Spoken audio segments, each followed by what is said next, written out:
So hey everybody, my name is Chad. I am not from Sydney, as you might be able to tell by my accent. I'm from Seattle, and I've spent the last 3.5 years running the data platform team for a company called Convoy. Convoy is a freight technology startup. They're at their Series E. They care about data a lot. They're a two-sided B2B marketplace. They apply a lot of machine learning and artificial intelligence on top of that marketplace. Therefore, the quality of our data that feeds into those models was exceptionally important. Prior to that, I was working on the artificial intelligence platform team over at Microsoft.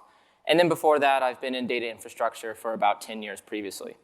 Also, I run a community called Data Quality Camp. I got to do a quick plug, Data Quality Camp, dataquality.camp/Slack. It's free. Okay, so AI, a big topic of conversation in this conference, but I'm going to be tackling a slightly different spin on it. This is a quote from an investor named Thomas Tungus.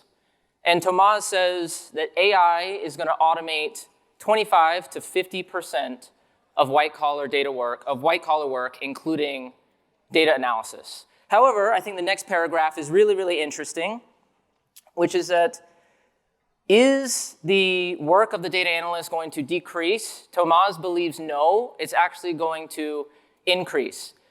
But I would say this is kind of an outlier perspective. Most AI evangelists these days believe something that looks a little bit more like this. You ask an LLM any question about your business, and you get a magical answer. So why do we really need analysts in the first place? We could just fire them all, right? No big deal. It's fine. Or you can ask the LLM to make a prediction on some of your data. So for example, hi ChatGPT, I want you to give me a predictive model that predicts what are the next 3 items that a customer might be willing to buy for our e-commerce store. So we don't need data scientists anymore. They can go. And if you want to get really wacky and crazy and wild, you can say, hey, ChatGPT, can you just find bottlenecks in my business and inefficiencies? And then the entire product team can go. But I think everybody in here knows that that's not the case. You can't just magically will an AI to life on top of low-quality data. AI requires good data, and the majority of data in most data ecosystems is not good. So this is a quote by Andrew Ng, who, if you're familiar with the ML ops space, maybe some folks will know. He was one of the founders of Coursera. He also has a venture capital firm that focuses on artificial intelligence, one of the pioneers of ML ops. And one of the things that Andrew says is the most important task of ML ops is actually making high-quality data available to the models. So an AI system is not just the model itself, it's a combination of the code and the data that feeds into it of equal importance. So what happens if you have low-quality data? Well, number one, and probably the most basic, is that your predictions can be wrong. If you have a recommendation system, maybe you're going to recommend items that the customer may not care about. Now, this could be a really bad thing. Maybe they don't like your product, it kind of ignores them, they decide to churn, but maybe they just decide to ignore it and chalk it up to, I don't know, a bad one-time experience. But there are some use cases where the impact is far greater than this. For example, what happens if you're predicting a customer's credit worthiness and you're deciding whether or not to give them a loan? There are lots of companies that do this. In that case, data quality has far wider ramifications on our customers. Number two is the models themselves just stop working. They might break. Convoy had a significant number of super important machine learning systems, and these did go through outages on a relatively frequent basis. And when there was an outage, we would end up paying or losing hundreds of thousands of US dollars. And then finally, hallucinations. So hallucinating is kind of in the nature of an LLM. However, if you feed an LLM bad data, it will almost certainly confidently give you the incorrect answer. And when you're self-service, meaning you have executives or analysts or non-technical data consumers that are asking questions of an LLM on top of bad data, you're in for a bad time. So now that we talked about what causes data quality, why is it so low in the first place? What are the organizational factors that are leading to the quality being low? So this is a graph that I show at a lot of the presentations that I give, and many people identify with this. Most data ecosystems that I've looked at or work with have this type of spaghetti nightmare going on under the hood.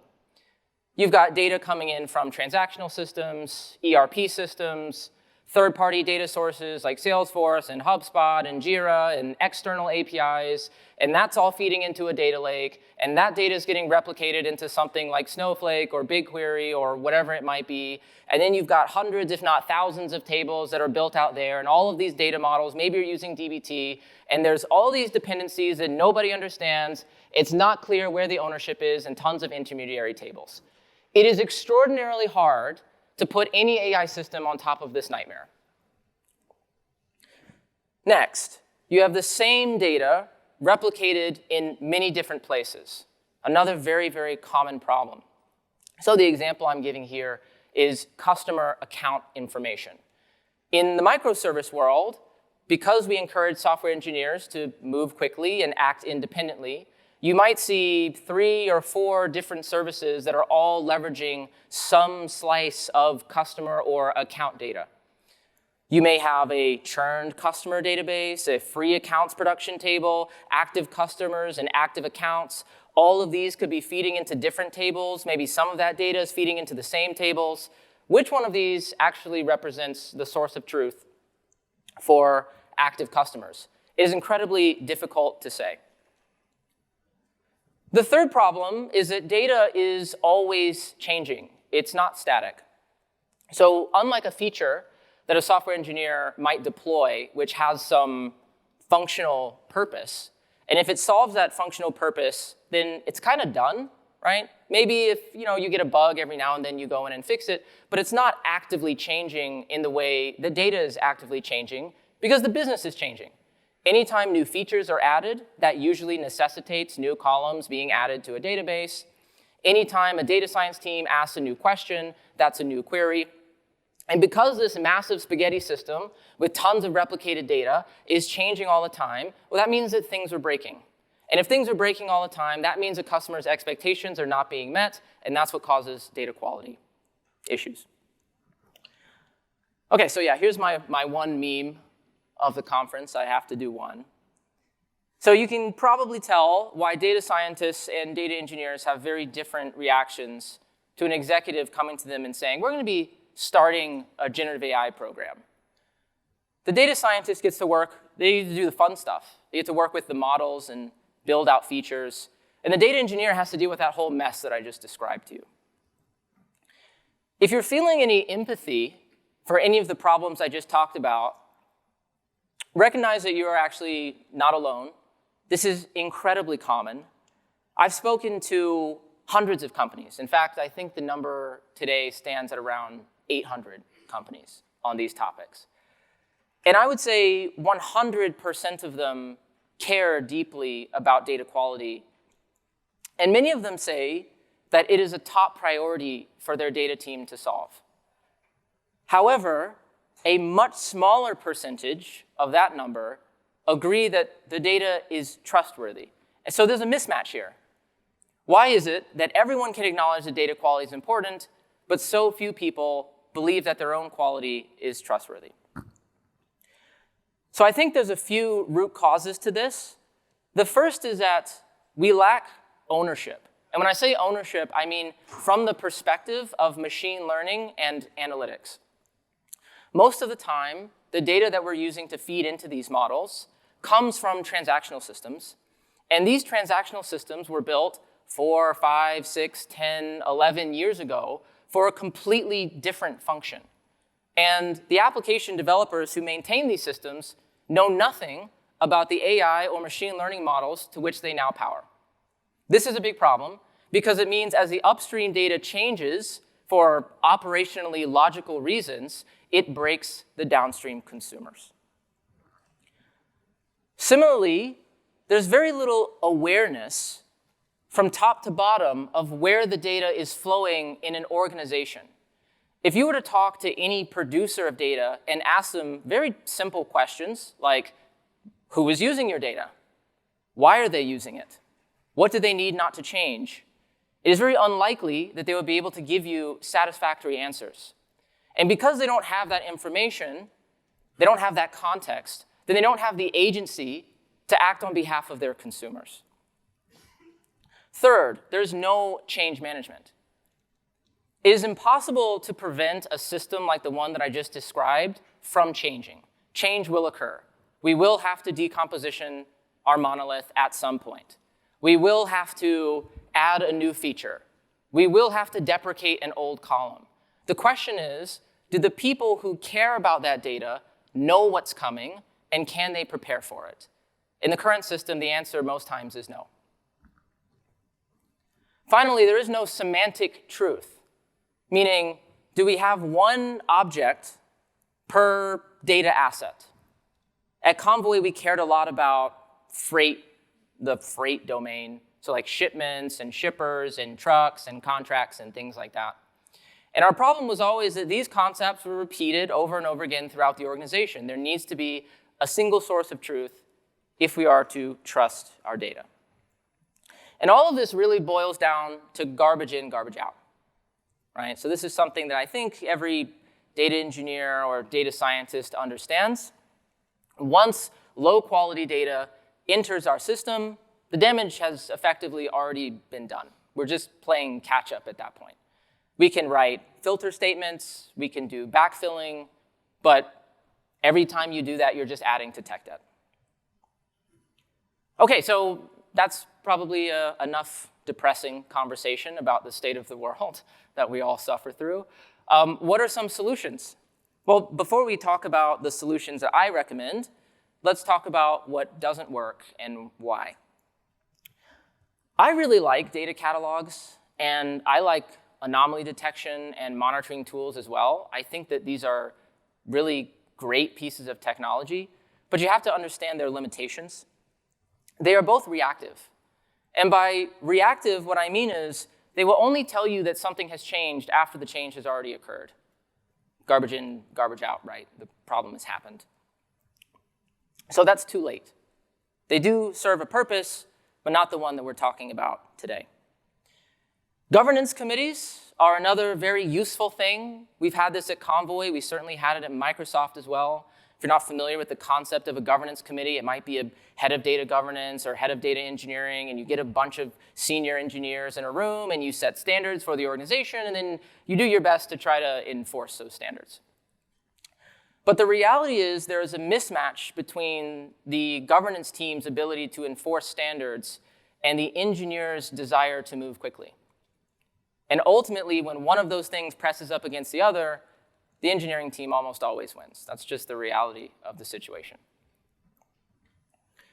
The other option is that you can sit in every meeting as a data practitioner. Every single new feature that is deployed, you can represent the data and ensure that we're thinking about it properly, that we're modeling it correctly, that we're providing all of the necessary upstream constraints.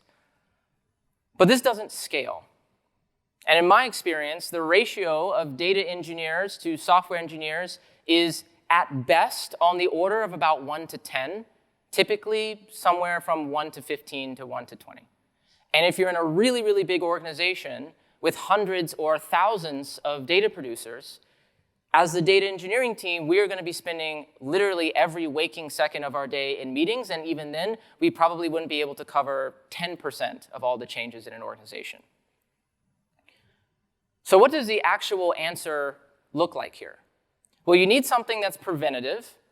That means it happens before the changes have been pushed. It has to be fast, and it also has to be scalable. Enter the data contract. So before I start talking about how to implement a data contract, there's something I want you to keep in mind, which is that a contract is not meant to be a wall or a gate that prevents a producer from making a breaking change. It is a mechanism of communication. It's about ensuring that when things change, the right people are kept in the loop so that we can advocate for ourselves.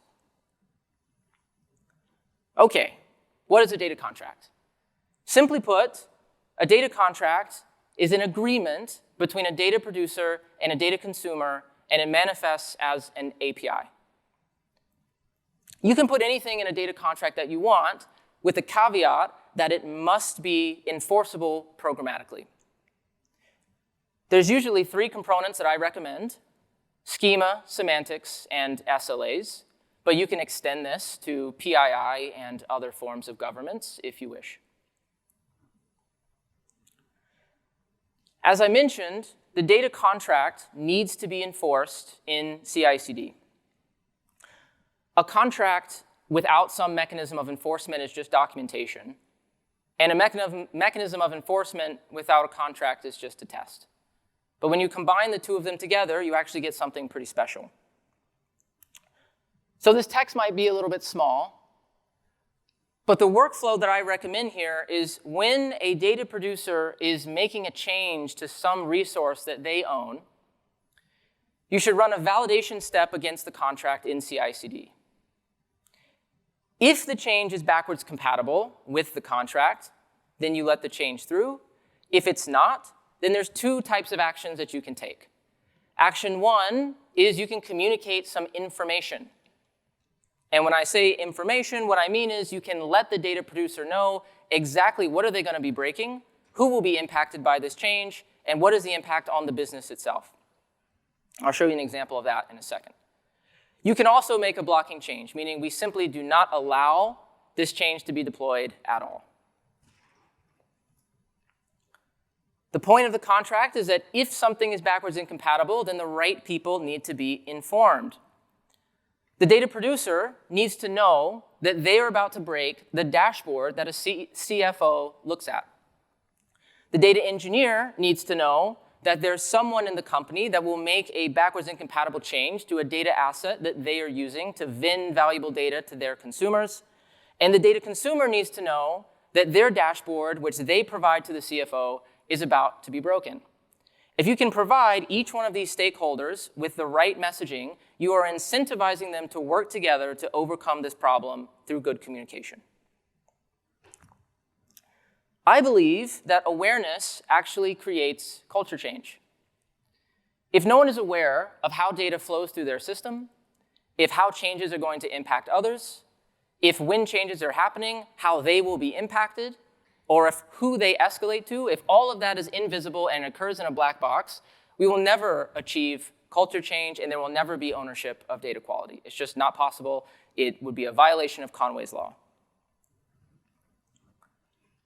So not only does the data contract help create good communication around what changes are coming, but it also provides a set of trustworthy data sets that can be leveraged by various consumers in the company. So instead of rooting around through the mud, all of that spaghetti that I mentioned before, looking for data that has ownership and that has quality, all of it can be surfaced to the top very clearly through a catalog or some other mechanism. So what are all of the things that you solve with a data contract? Well, number 1, you have change management and change communication for all of the assets that are under contract. Number 2, you have ownership that is clearly defined, both on the producer level and also on the consumer level as well. You gain the ability to prevent breaking changes to important data resources before they happen, not after. You have a set of trustworthy data assets that the entire business can rely on, that you can surface centrally. You generate data awareness, visibility, and some other word that I'm forgetting, across the company. And now your machine learning models, dashboards, and other AR systems are making decisions on trustworthy, high-quality data. Okay, so let's talk implementation. The data contract is 2 components. It is the spec and is the enforcement mechanism. So let's talk about the spec first. I prefer to define the spec in a YAML file dropped into a GitHub repository. The reason that I like YAML is because it is very flexible and you can translate it into a variety of CI/CD checks, which is a little bit harder to do with JSON schema. There's a few different properties that I like adding into that YAML file. The first is the resource name. There should be a one-to-one pairing between the contract and the resource. So if you have a Kafka topic and you are trying to create a contract for that topic, it should be one-to-one.